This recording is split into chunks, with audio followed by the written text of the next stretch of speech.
गौरी भी सीधी लगे हमारा अंगना। आबू आबू हम बजाबै छी गौरी के ललना। पलसा बैठा के पूरा केलू चौका चनना। आबू आबू हम बजाबै छी गौरी के ललना। आबू आबू हम बजाबै छी गौरी के ललना।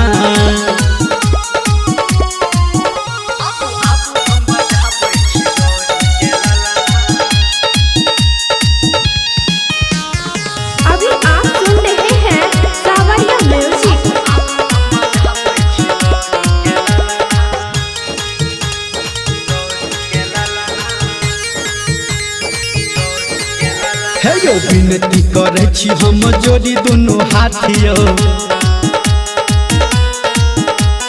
लक्ष्मी ही मैया के लगे अबै साथियो। हे विनती करे छी हम जोड़ी दोनों हाथियो। लक्ष्मी ही मैया के लगे अबै साथियो। भगता गरीब के एकटा सपना।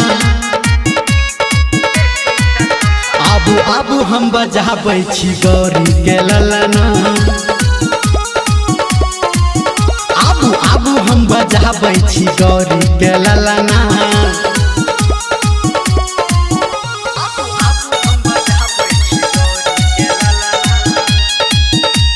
माँ गायत्री रिकॉर्डिंग स्टूडियो।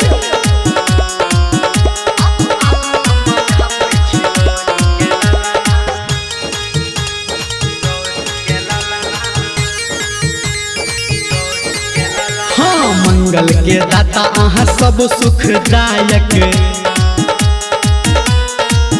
हे यो सीधे करू काज हमर सीधे विनायक। हे यो मंगल के दाता अहाँ सब सुखदायक। सीधे करू काज हमर सीधे विनायक। लड्डू के भोग रखल गाबी हम भजना। आबू आबू हम बजाबै छी गौरी के ललना। आबू आबू हम बजाबै छी गौरी के ललना।